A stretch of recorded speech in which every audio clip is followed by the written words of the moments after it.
Hello' good morning guys, সকলোকে মোৰ এনেদৰে স্বাগতম জনাইছোঁ। সকলো গাইজ হেপী ছানডে।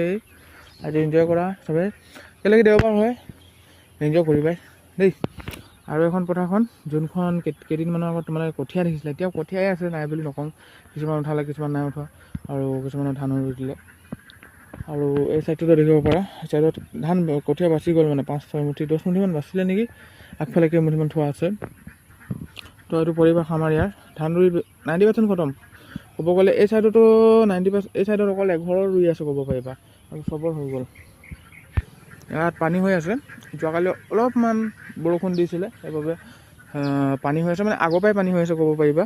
কেলেকি মানে কি হয়, নলাটোৰ ওচৰত আছে তো, পানীখিনি অভাৰলোড হ'লে এইফালে সোমায়।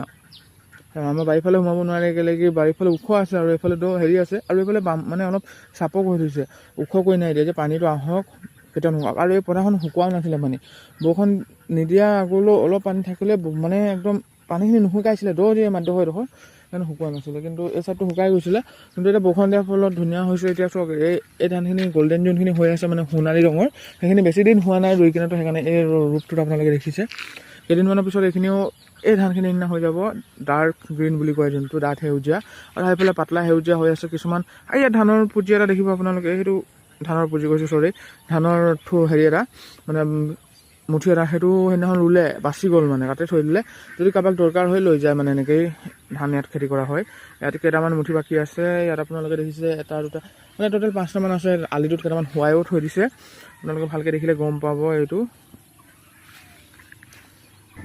আৰু এইটোতো ঠাণ্ডা হৈয়ে থাকে সদায়, বৰষুণ পোৱাৰ কাৰণে ৰাস্তাটো চব তিতি গ'ল, তো ৰংটো অলপ বেলেগ ধৰণৰ হৈ গৈছে, নহ'লে জানে কেনেকুৱা ৰঙৰ হৈ থাকে।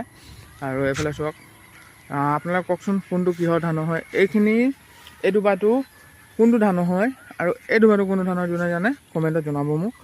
মইতো জানোৱেই বাৰু, আপোনালোকে খালি জনাব লাগিব। আৰু এটা কথা, এনেকুৱা পানী হৈ থাকিলে যে বহুত মাছ হয় কিন্তু দেই।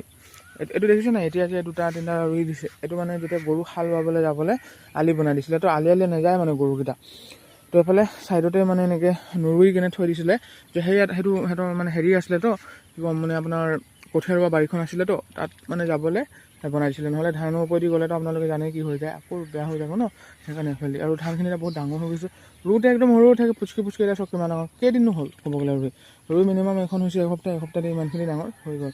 আৰু এতিয়া মানুহখিনি অলপ আৰাম পাব, কাৰণ এই কেইদিনমান ক'ব গ'লে পানী নাছিলে, পানী নোহোৱাৰ কাৰণে মটৰ চলাই হ'লেও মানে ধান ৰুইছিলে। তো এতিয়া আৰাম পাব কেইদিনমান।